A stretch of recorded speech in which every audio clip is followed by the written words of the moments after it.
All right, folks, before we get rolling, if you can do me a favor during this time, if you can go ahead and mute yourself. We're going to have some time for Q&A after the bit of discussion between Chris and myself. So if you do have that opportunity, please go ahead and mute yourself until then.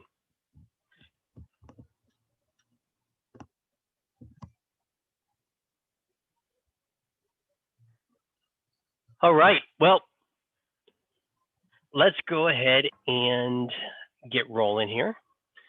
So good morning, Ardurra. I want to thank you for joining me today as I welcome Chris Lee to be part of our ongoing diversity lecture series in honor of Black History Month. For those that don't know, so Chris is co-founder and managing principal at RTC Partners, and that's the private equity firm that started Ardurra and has fueled its growth over the last 4 years. While not visible to most staff, Chris is a true partner and sits on the Ardurra board of directors. Chris holds a bachelor's and a JD from Harvard, as well as an MBA from Columbia University. So an incredible, I don't know I don't know anybody with a better education than that. So I want to thank you, Chris.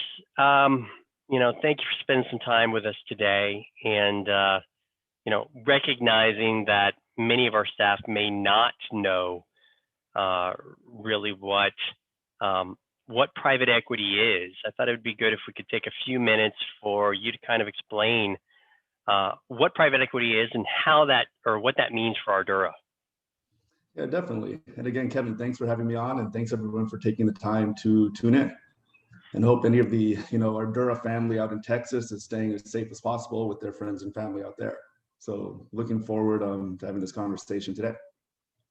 And so, in the private equity realm, there are all different types of private equity firms. But broadly speaking, private equity firms take capital, and typically from institutions like pension funds and other accredited investors, and invest them into companies that are not publicly traded. And they range in all sizes. You have your big ones of the world, your Blackstones and KKRs, to some of the smaller ones. And the industry overall is huge. I think it was estimated last year, more than 4 trillion of assets are under private equity management. But at RTC, where we operate, we call ourselves a middle market private equity firm, which means we focus on building companies that are between 50 million and 500 million in value. And really, our goal here is to provide support to management to help buy and build and grow into a better company by helping it implement best practices and also providing the capital to allow that to happen. And you may have heard the word buy and build as well, and that's what we really focus on too. And that's concentrating on joining together different organizations in order to make the whole truly greater than just the sum of its parts. And we do this rather than simply by trying to cut costs or employing some of those strategies, but focusing on growth and synergies. And whether that's adding new geographies or new professional capabilities, we really want to, expand into new lines of professional expertise and really focus on creating a culture that can attract and retain top talent as well. Great. So let me ask you, so RTC has kind of deliberately focused or generated a focus on the AEC industry.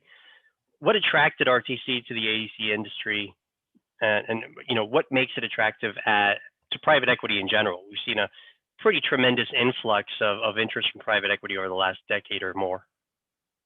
Yeah, and the influx has been pretty recent because traditionally, private equity firms stayed away from human capital businesses and professional services especially, because as opposed to investing in manufacturing where you have equipment backing it or real estate and hard assets, it's a scary investment because all the value is in the people and they leave every day. So that's why private equity was a bit slower getting into that space. But we had always been focused on that kind of at RTC just based on our own professional backgrounds. We all came from the services space. Tony was in consulting, I was in law and finance, Ashley was in finance. And so we said, we know kind of what makes these companies work, and it really is all about the culture and what you're able to create. And then generally speaking, we look at a broad investment thesis where we're looking for highly fragmented markets, where you have a few big players at the top, And in this case, it would be your Jacobs, AECOMs of the world, et cetera. But then a lot of other smaller shops where we saw the opportunity to build something and kind of take the best of the best and put it all together, right? There's not a scarcity of targets out there, but like many industries, there's a scarcity of really excellent targets. And so we like having a broad enough pool, to kind of look for that. What can we scale? What can we add? And then some of the positive tailwinds with infrastructure, only help that. We've been talking about positive tailwinds for infrastructure for the past decade. I always forget when I see what the state of America's infrastructure is. It's always getting a D or something like that. But, and even without that, it's just a really strong industry. We like highly specialized industries where you need, that are really resume driven, right? Where it's specialty, expertise, and you can bring together really talented people. Great. Very cool. Thank you for that insight. I think it's one of those things that a lot of folks don't have a lot of access to. So being able to give a little bit of understanding or provide a little bit of understanding of that, I think it's important, and I didn't want to miss that opportunity. Yeah, and hopefully people get to see it on the ground at Ardurra as it's the buy and build in action. Well, we first acquired King Engineering in, I think it was April of 2017. And since then, I think we've experienced some pretty incredible growth as we've expanded across the nation and continue to add people. How many employees are we at today, Kevin? We're about 515. So incredible, going from, basically 100 or 109 where you started 3 years ago or 4 years ago to where we are today. So amazing. So, all right. Well, as everybody knows, so February is Black History Month, and unfortunately, African Americans are woefully underrepresented in the engineering industry. And so I'm curious if you have thoughts on what the industry can do, or how the industry can do a better job at encouraging Black students to pursue careers in engineering. Yeah, and I was actually, shocked when I knew this was coming up. I was saying, well, how underrepresented is it? So I was just pulling some of the stats on, the recent year, where were the majority of, Black students college majors? And this was a list. Psychology, 12%, social sciences, 11%, computer sciences, 10%, biological sciences, 6%, physical sciences, 5%, math and statistics, 4.5%, engineering, 3.5%. Wow. And that just really, surprised me that it was that. And, I'll kick it back over to you to ask for your opinion, but I would just say, broadly speaking, even looking at the financial industry or law or other jobs that I've had, a lot of it comes down to just education opportunity and being aware of it. And from an earlier age, because I even remember back, when I was in high school, I thought, okay, the career paths here are you become a doctor or you become a lawyer. Those are the two options. And then sure enough, became a lawyer and said, I don't really like being a lawyer that much. But by then it was a little, too late. So if there's one thing that I really would have just appreciated from my own career perspective, that would be having kind of more access to seeing what's out there and available from an earlier age. But I don't know. What do you think, Kevin? Yeah, I've been in this industry for more than 20 years, and I've seen, professional organizations, really make investments in getting inroads into, younger students, and obviously an increased focus on STEM education throughout. But I got to say, I don't think that we've made the kind of inroads that I would have hoped that we would have made in that time. And I think what you just read off there is it just exemplifies that. And so I think we got a long ways to go. And I think you're right. I think it is education, getting them then earlier, letting them know the opportunities. And I think that's something that the engineering industry as a whole is not doing a good enough job at yet. I think we have to find a way there to be able to make individuals understand what the opportunities are, and see that. And I think the scarcity of it is, the fact that they do make up such a small portion of graduating students coming into engineering. It makes it all the more challenging to then get them on board, because we're I think most engineering firms are hungry for that diversity and to bring them in. So it provides such a huge opportunity, but we just don't do a good enough job as an industry of getting that out there. Yeah, and hopefully that starts to shift as there's more awareness, and I think people are really paying attention to it.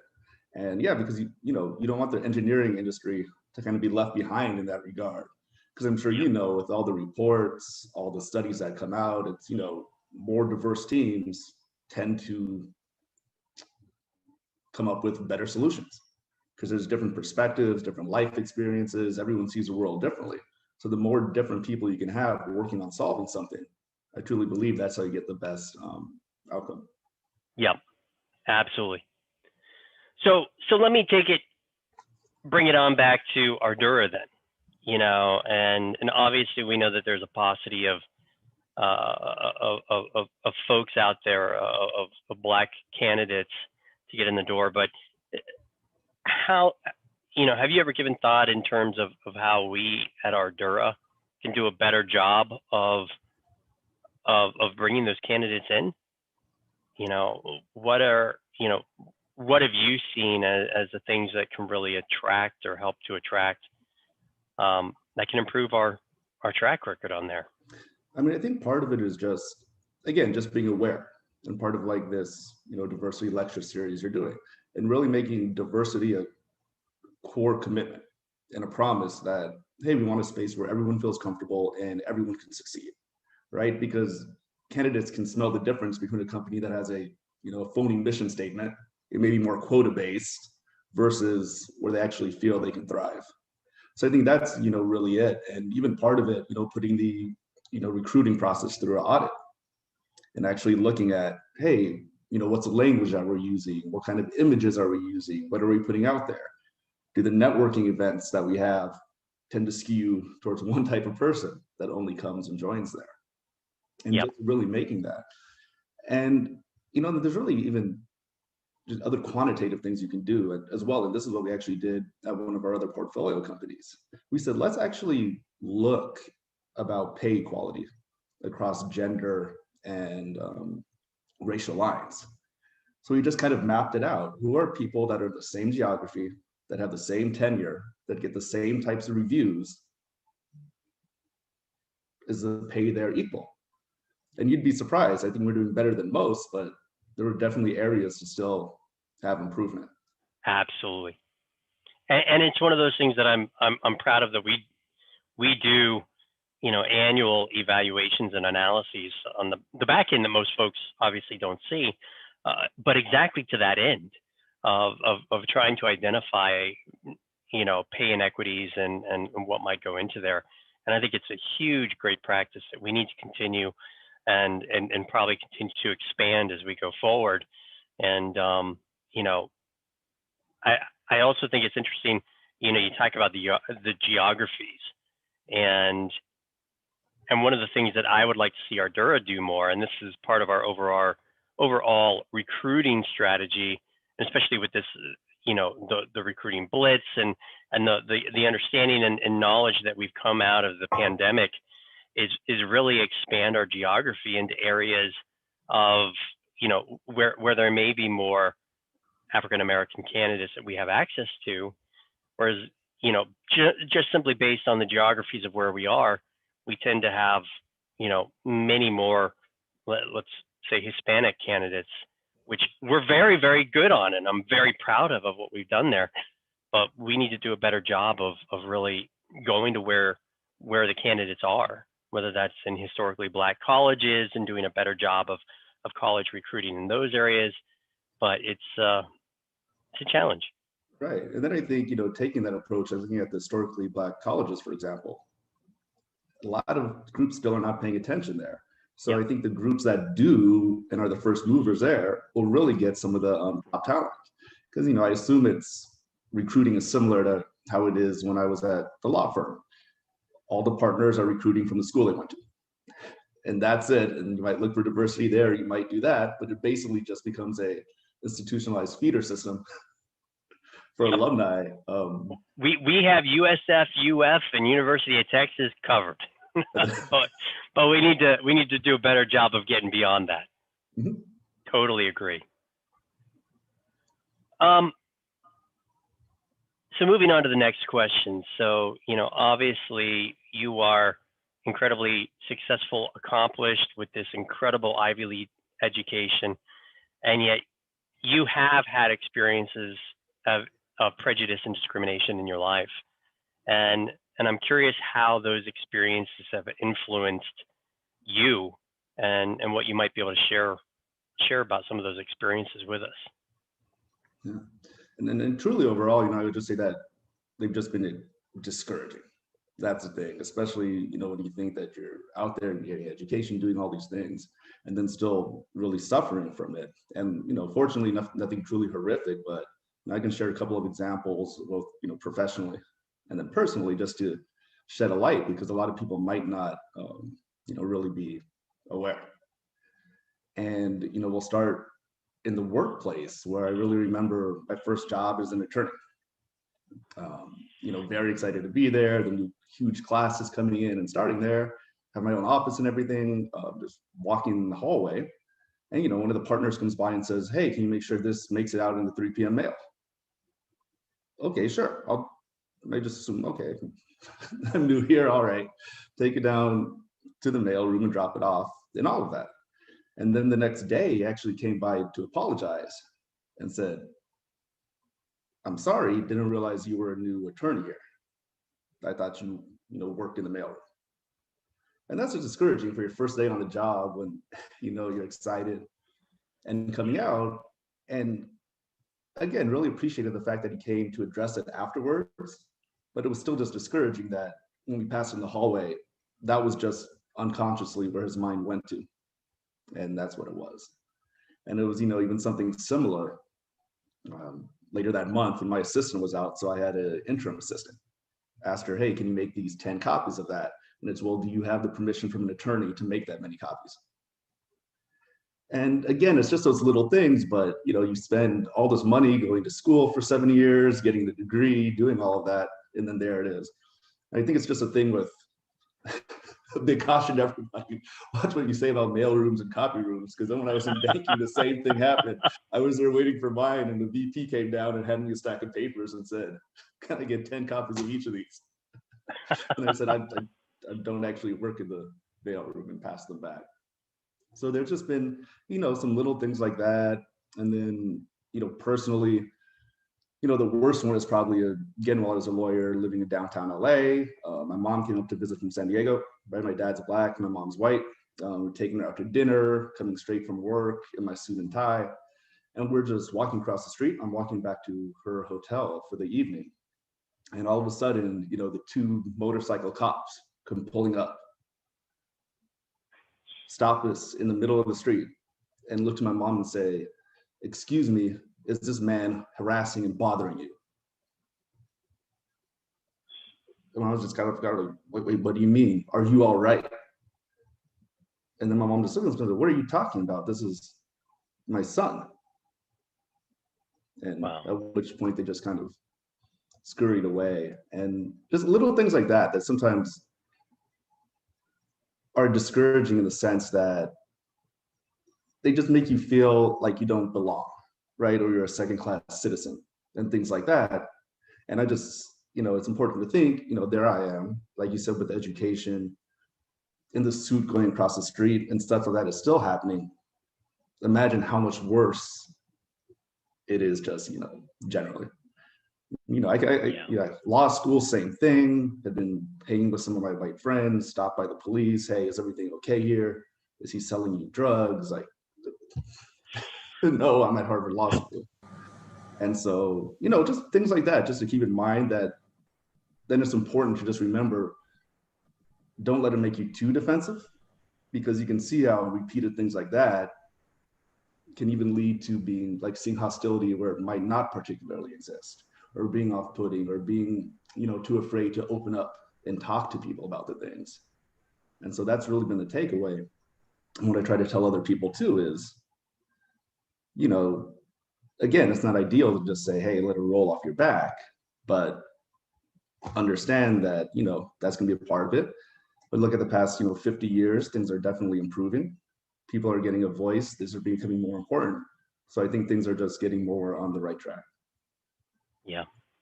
Well, I am profoundly appreciative of you sharing those stories, because I think there is you know, like you said, a lack of awareness a lot of times, and certainly the last few years, I think, whether it's with the advent of everybody's got a camera in their cell phones, and so it's becoming visible and we can see it, but experience, sharing the experiences and stuff brings it home, and I think makes people more aware.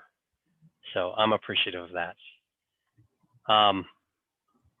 So let me ask you, what words of advice would you share with young Black professionals beginning their careers? I mean, it was really what I would say, as I said, don't get discouraged or let that impact or make you afraid to keep on staying on the path that's made you successful, right? Keep pushing forward there. And also to proactively seek out mentorship from senior leadership. Because it's interesting, because there's always a lot of, different groups or things like that. But if you're one of two Black people, that's not the largest special interest group versus the other one. So I think it can be more difficult to form those bonds, which are really one of the most instrumental things, right? All things being equal, if you can perform the work, a lot of times promotions and career advancement depends on having those open relationships with the senior leaders. And a couple of my mentors had some of the most profound effects on me, and they were really just senior people at the law firm or at the bank that I was able to approach, and then really took an interest and have my monthly lunches with them to ask questions and learn from that, and really just to recognize that it might take a little bit more effort, but to remember that the important role that plays, right? Because there's a thought that when you come out of college or whatever, that, oh, if I do a good job, put my head down and work hard, I'll be the CEO one day. And then I think it's only a bit later in your career that you also realize how much of it is relationship driven, and making sure that people also have that, kind of positive view of you. Yep. And I find that interesting, and it's such great and critical advice. And one of the things that, within my role in recruiting and in understanding kind of things, the research has borne out some of the challenges that not just Black candidates coming out, but also female and other minority groups, is that they tend to be less comfortable creating those mentoring relationships and relying on those networks and stuff. And I know from university settings, that's one of the things that a lot of the career centers have really been focused on, is trying to expose them to that and say, what, it's okay to rely on those networks, to build those networks, to call your friends, to call, to build those. And it's absolutely been one of the disadvantages in many cases for female and minority candidates of getting through, because they feel more reluctant to rely on those networks. And I hope that colleges are doing a better job of getting that out there and making them understand that that's okay, and you should be building those networks. But I think it's such a critical element, you're right, of building that career, finding those mentoring relationships and nurturing them. Yeah, and then if you don't do that, then at a certain point, people think, hey, can I really be a leader here? Can I continue to grow? Probably think no. So then just leave the organization to kind of try to do their own Absolutely. thing, side and form their own business, and then just grow it underneath them. Yep. Really. Wow. Last question, and then we'll jump into some Q&A if anybody's got questions out there. So, obviously in HR, I'm kind of the I guess the pusher of our diversity programs and policies and stuff. And we've seen diversity goals in organizations really evolve over time, and they've shifted from this kind of culture blindness to where, you used to hear companies talk about being colorblind. And we've moved to cultural awareness, saying that, colorblind is not what we want. We want, people to understand that there are cultural differences and be accepting of those, to, transitioning to anti-harassment, and then finally to kind of where we are today with the concept of inclusion and creating cultures and creating work cultures that are truly inclusive and validating and appreciative of the diversity within the organization. In my history, unfortunately, I find so often it's, and I think you mentioned it early, it's almost lip service in many respects. And, I'm proud that at Ardurra, what we tried to do is create this, what we've termed our diversity promise, as opposed to a diversity program, and creating this promise where, we're making a commitment to actively encourage and seek diversity at all levels of the organization in all of the programs in which we roll out, whether that's professional development and mentoring and, hiring, and in every aspect of the business, we're trying to keep an eye on that. So the goal to internalize the pluralism in the company culture, adopting diversity as a core value rather than a goal that we endeavor to meet. How do we hold ourselves as an organization accountable for upholding that promise? I mean, it's really just not letting it slip off the radar, and the approach that Ardurra is taking seems to be spot on. I mean, you hit it on the head when it's a diversity promise, not just a diversity target for this year. You're right, because this whole process, it's a marathon. It's not a sprint. You're not going to snap your fingers and say, next year, we're going to hire 15 Black engineers, right? It's a longer term. So I think setting that longer term goal and saying, how do we create that culture that attracts that diversity of talent is going to set Ardurra up for the long-term success, as opposed to just looking to, patch the holes. And we talked a bit about, some of the quantitative measurements you can do to ensure that, you're already doing what percentage in leadership, how many are we seeing, what's that? And also just making sure to touching on the qualitative aspect of it, as well. With the surveys, do I feel that I can succeed here? Do I feel that this is a space, where I can be included? And really, when people leave the exit surveys, right? The real exit surveys, well, why did you leave? What were some of the issues? What was that? And just kind of figuring out, hey, where can we improve? What are we doing really well? And where should we redouble down? And it sounds like all those things are part of the diversity promise. So we'll be curious to see where it takes it over the next couple of years. Yeah. And I have to give due credit because, in all honesty, without RTC also having that as part of their core values, it helps to make sure that it is part of ours as well. There are other partners that may not be as committed to that. And so you guys have been instrumental in making sure that you support us and encourage us in those fronts. And that's very, I think, very apparent, I think. All right, no, that's good. Thank you for that. Because one of the things we're talking about constantly at RTC is, of course, we're focused on, number one, focus on maximizing value for shareholders, right? And hitting the growth targets and really building that. But that's not mutually exclusive from what other kind of positive impacts can you have? Can you make it okay to spend more money on the diversity initiative? You focus on putting recycling containers in the kitchens, and even just, some little things like that are hopefully equal importantly, and will ultimately help create that culture that attracts the top talents from all walks of life, which will really let the business shine. Absolutely. So with that, I would like to open up the floor for any Q&A. If anybody has something that they'd like to do, you can unmute yourself and ask a question, or if you would like to put it in a chat, I can read it off as well. Any takers for the first?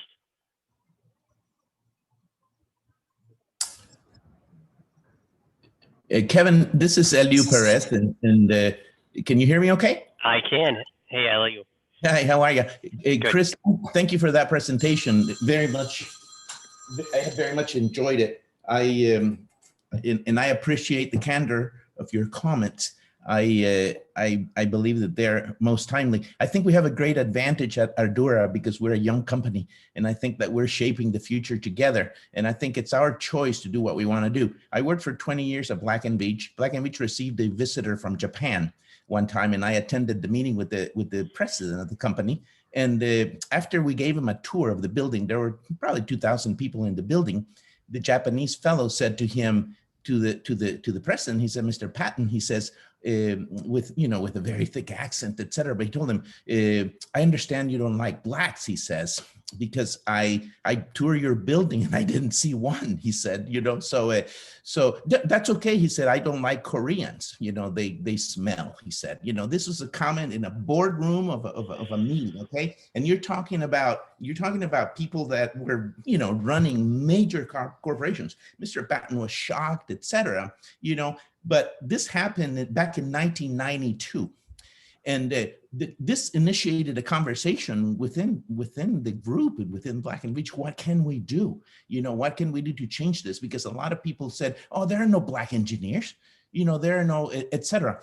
And but anyways, the conclusion after many times and many conversations was that this initiative of diversity has to, in a large corporation like Black & Veatch was at the time, and like we're becoming, really becomes a personal quest for each individual who joins this company to bring people who may at times not be the first choice in their head, but to make careful and conscious choices, realizing that diversity is beneficial and it's extremely good for this company. I think that like big churches do, small groups. I think we need to be reaching out to colleges.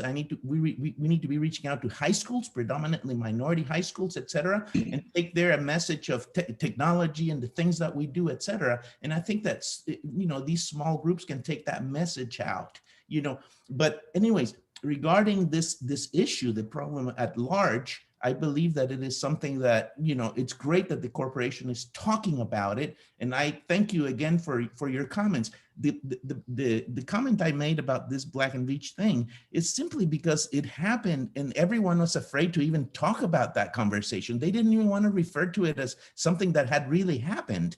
Are we really discriminating was the question that they were asking. And many times it happened subconsciously. So anyways, I just wanted to give you that comment and thank you for your presentation.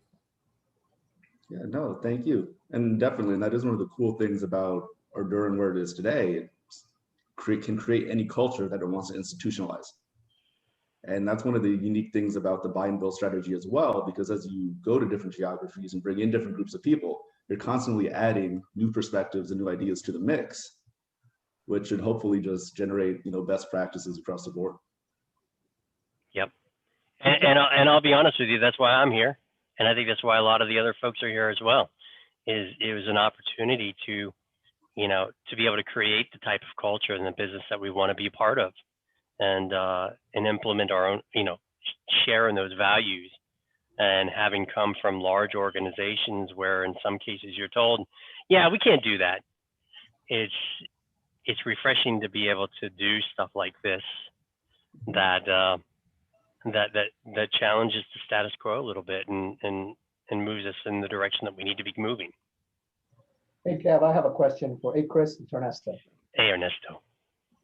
So when we actually talked about this diversity lecture series, one of the ideas was that we wanted people to be exposed to different thoughts, different backgrounds. People have think differently, so that there's different backgrounds, be it race, be it gender, experiences of life. That was the whole point of this, so we can actually what people are thinking and the differences.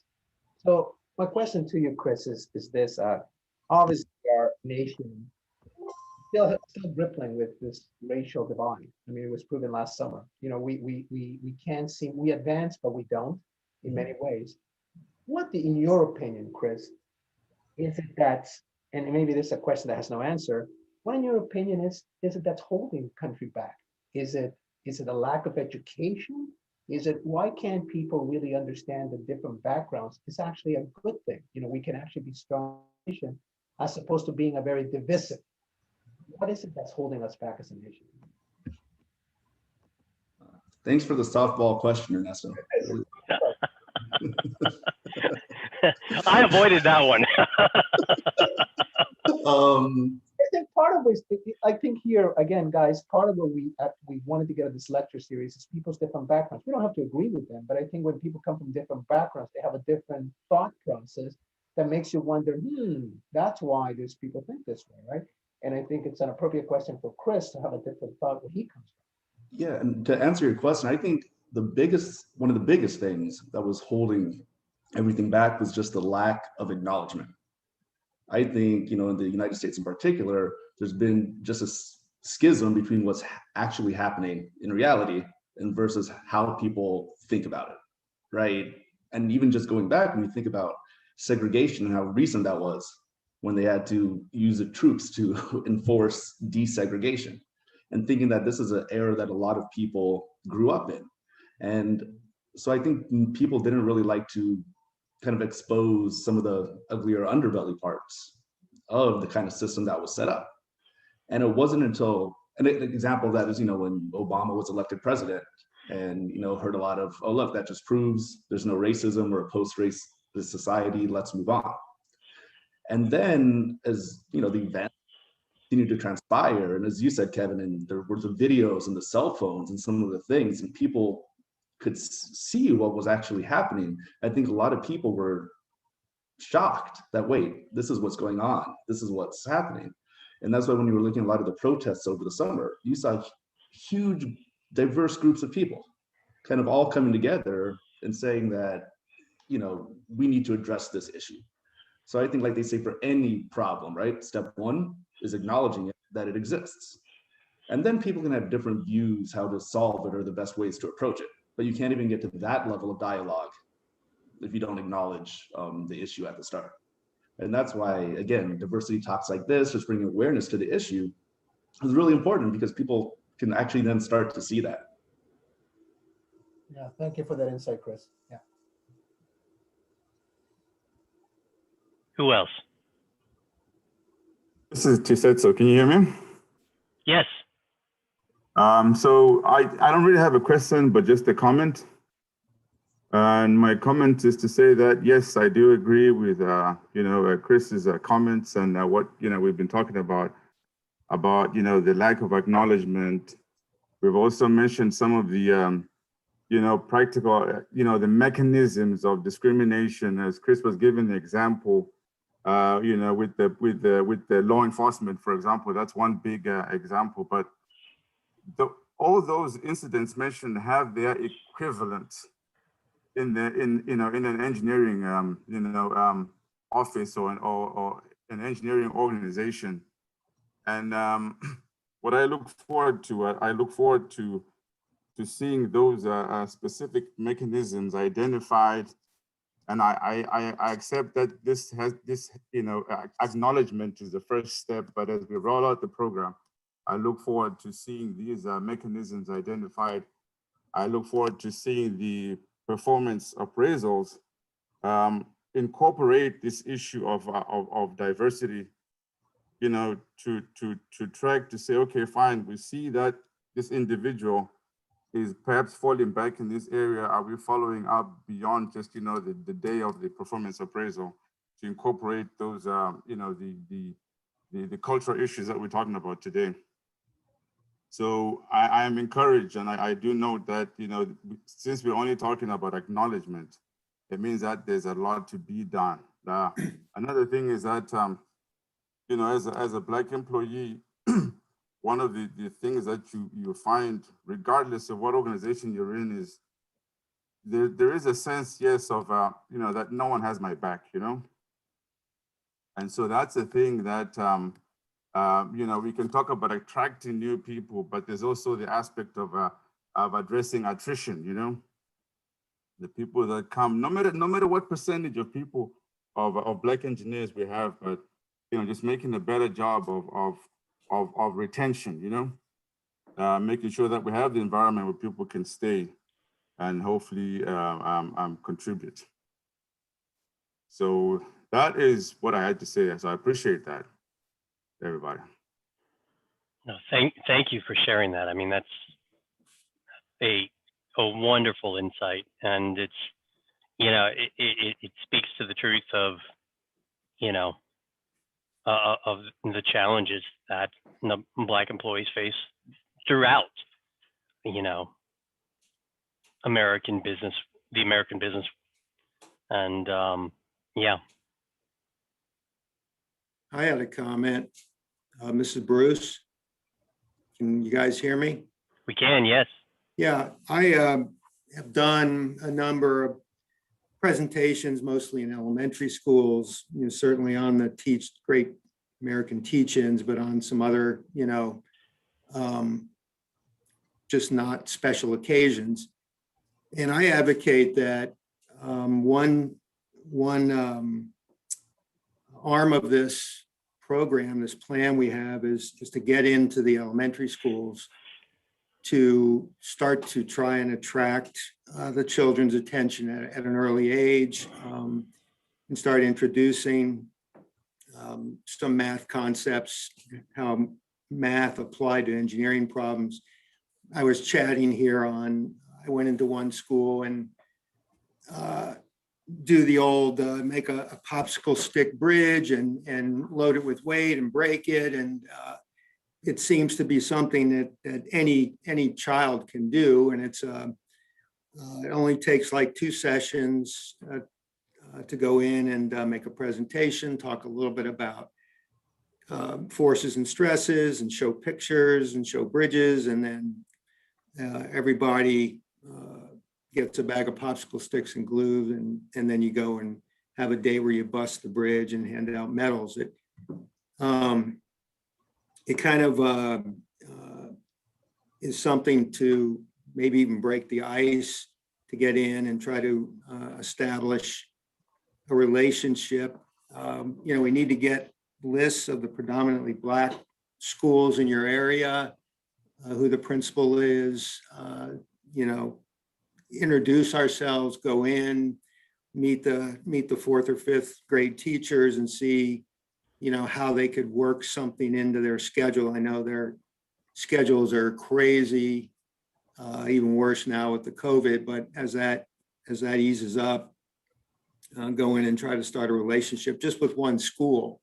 You know, it's going to take an army of professionals at Ardurra to you know, keep this ball rolling. And you know, so I advocate one arm is on the very young end, and you know, obviously we need to hit at all different age groups, even up into like others have said, in college and so forth. I think that's a great point, and one of the things that I would I think is a good opportunity to highlight our philanthropic arm, Ardurra Cares, which we are always looking for volunteers that are looking to do that. But it's really, you know, that is our organization that we've created to create the community outreach, and it's those types of programs that I think are well suited, and I would love to see kind of grow out of that.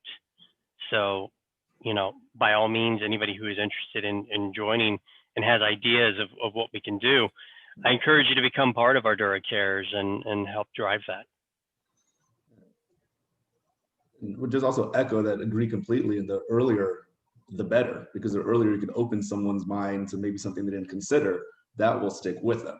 And we look back at, you know, my education's filled with all those instances where there was just like kind of something that was like, hey, this is a possibility. Whether it was in San Diego, we had the science Olympiad in middle school, where it was construct the container where you can drop an egg off the 2nd story and the egg won't break, or just something like that, which, you know, sticks with you and it's just really cool. And then you start looking into it. Oh, let's look at the scientific aspect. Let's do that. Or I know, you know, one of the biology teachers in 9th grade volunteered to come in on the weekend and do a, you know, fetal pig dissection, just on her own time, not part of the actual curriculum.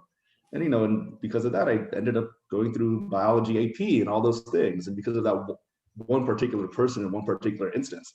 So I think people tend to underestimate the impact that one person can have or doing something like that. But I think is a really great way to hopefully touch a lot of people. Yeah. Great. Any other comments or questions? Laura in the Tampa office. Over the course of your career so far, has there been one particular program in any of the organizations that you've been involved with that has been successful in helping to change a culture to be more diverse? I think Ardurra has done a great job of promoting a diverse environment. Certainly, as I look around the office, there are a lot of people who don't necessarily look like me or have my background. So I think it's great. But I was wondering if there was anything from your past experience where you can kind of talk about a success or some small shifts that might be easily implemented on a staff level. I would just say specifically in my experience, not really. The part of the organizations I was part of were much, larger, and I would say it didn't always trickle down into something actionable. But I would say that, in other contexts, just creating that mentorship level was probably key. And not the mentorship with somebody that, looks like you or is of the same gender or something like that, but intentionally kind of forcing a pair together that might not naturally be there, right? Without looking at the school background, without looking at the specific geography or things like that. And so I would just say the more interpersonal connections that can be made, the more comfortable people tend to be.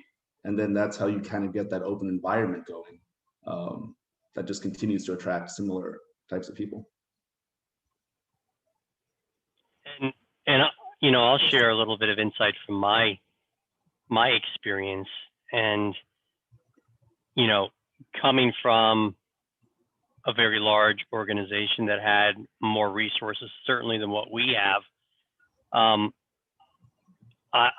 was not satisfied with the things that we did, even though we had some great programs. So we, to me, probably the core of a lot of that back at the Atkins organization is we had minority scholarship program where we actually provided 11 scholarships annually to individuals at different schools, and which was spectacular and was great. And it was, I think a great thing to do. But for all that, not one of those recipients came in and joined the company afterwards. And to me, that's a failure. To make those investments, I want, I want first dibs on those folks. I want them to come back, and they should be spending their summers with us. They should be having a job lined up on the day, before they graduate.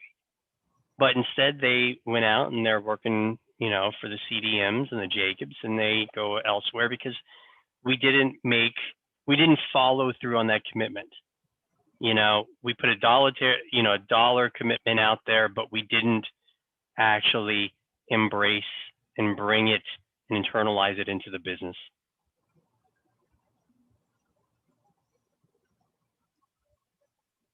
Any other questions?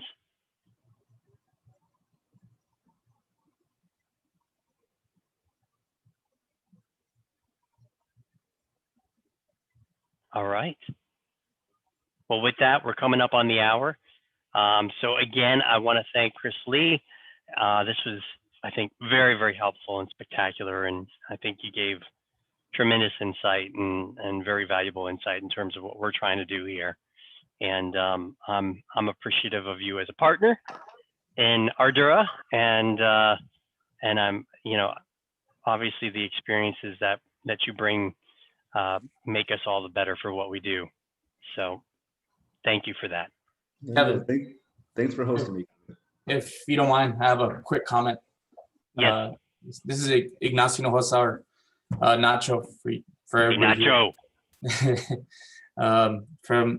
From Laredo, Texas. So first off, I completely agree with you. I see a lot of parallels between minority groups, but each of us with our own unique circumstances and challenges that we got to overcome.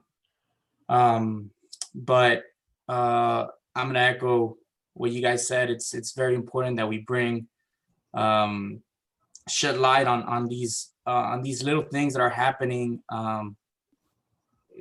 I'll share an example here in Laredo, and we're the least diverse city in the nation. We're 96 to 98% Mexican, Hispanic. And I don't want anyone to take it in the wrong way, but we see a person from another race, and I want to say it's ignorance, but we tend to look at people like they're from another planet. If they're a different color, race than us, it's just how because of our lack of diversity. But anyways, again, it's important that we shed light on these things, and it's very proud that our company strives to have more diversity and pushes programs like the ones mentioned here. And I appreciate you sharing your stories with us.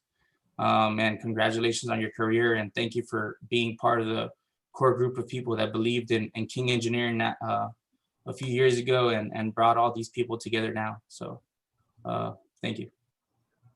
Oh, thanks you, Nacho. Yeah, this is Curtis.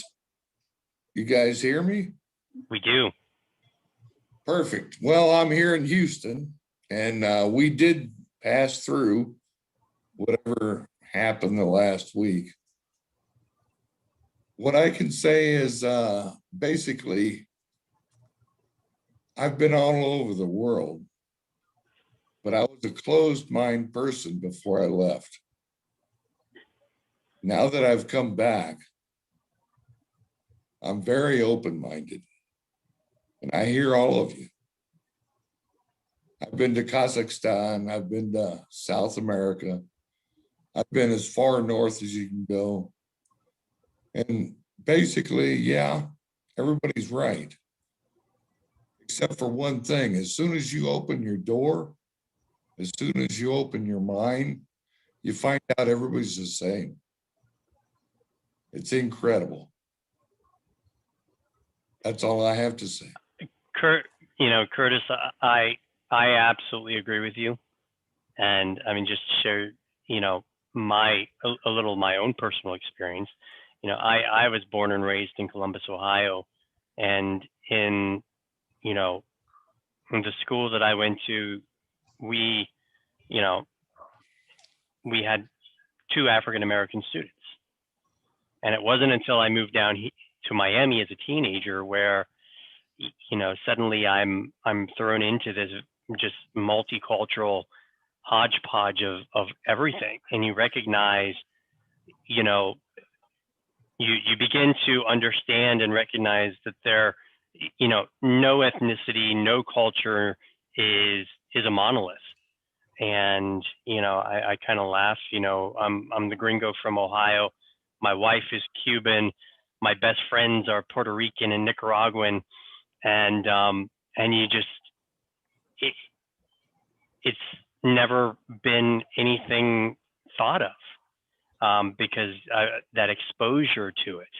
And you learn to recognize that even among, even though we're talking about Black candidates, even among the African-American group, you have, Black Caribbean and Black Latinos, and, there's not a monolith by any means. And the more exposure that you get to diversity, the more you recognize what true diversity looks like, and how that fabric really does enrich our lives. That's correct. Man, it's amazing how much you like everyone when you're just open to talking to them and having those conversations. It's, you do it in work settings where it's an icebreaker to get it together. And I think that's just harder to do in society in general when it's a stranger, someone you're just meeting for the first time. But Yep. Completely agree with everything you both said. Yep. All right, folks, we're at the hour, so we'll call it a day. And again, Chris, thank you so much. Very appreciative. And folks out there, this is not the end of a dialogue. Hopefully, this is the beginning of a dialogue. And so, we encourage you to think about diversity and think about, what that role, the role diversity plays in our organization and how it can become, our great advantage. Okay. So thank you, folks. Thank Stay you, guys. safe. Have a wonderful weekend. And we'll do this again here in a couple months. All right. Thanks a lot, everyone. all Really too. excited about continuing to follow Ardurra's path as it continues its growth. Thank you, sir. All right. Have a Have a good good weekend, one. everyone. Bye, Thank guys. you. Thanks. Bye-bye.